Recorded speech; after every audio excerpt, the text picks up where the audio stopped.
Hello friends, welcome to new study zone. आज हम लोग जीरोथ लॉ ऑफ थर्मोडायनेमिक्स पढ़ेंगे। Zeroth law of thermodynamics tells that if two bodies, यदि कोई दो बॉडी थर्मल इक्विलिब्रियम में है with a third body, if any two body are in thermal equilibrium with a third body then they are in thermal equilibrium with each other. Thermal equilibrium का means होता है equality of temperature, मतलब temperature दोनों का क्या है, same है, वो उसे क्या कहते हैं, थर्मल इक्विलिब्रियम में है। इफ़ टू बॉडीज़, अगर कोई दो बॉडीज़ थर्मल इक्विलिब्रियम में है with third body, third body के साथ सेपरेटली, मतलब अलग अलग है ये दोनों बॉडी। जैसे A body T A is thermal equilibrium with T C, मतलब ए जो बॉडी जो है वो थर्मल इक्विलिब्रियम में है सी के साथ, and the B body is thermal equilibrium with C, and T B equal to क्या है, टी सी है। लेकिन ये दोनों आपस में कांटेक्ट में नहीं है, ये दोनों आपस में कांटेक्ट में नहीं है, ए और बी।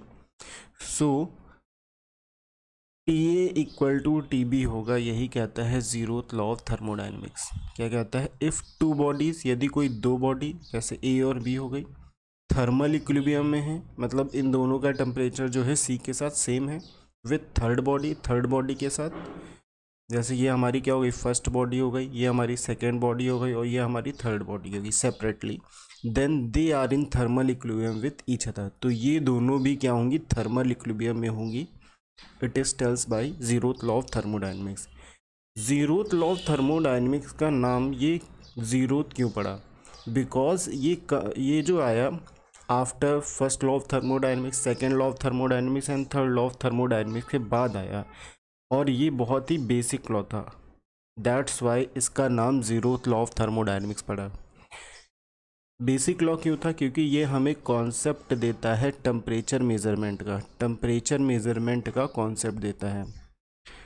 टेम्परेचर जो होता है वो defined by zeroth law of thermodynamics. Temperature is defined by zeroth law of thermodynamics. Thermometers जो होते हैं जो कि टेम्परेचर को मेज़र करते हैं, वो बेस्ड होते हैं जीरोथ लॉ ऑफ थर्मोडायनेमिक्स। किस पे बेस्ड होते हैं, जीरोथ लॉ ऑफ थर्मोडायनेमिक्स। जैसे आप डॉक्टर के पास जाते हो, आपके पास मरकरी ग्लास ट्यूब थर्मोमीटर रहता है डॉक्टर के पास जनरली। तो इसमें तीन बॉडीज़ कौन कौन सी हुई, एक तो बॉडी हो गई जो जिसका टेम्परेचर मेज़र करना है, मान लो आप हो गए, ये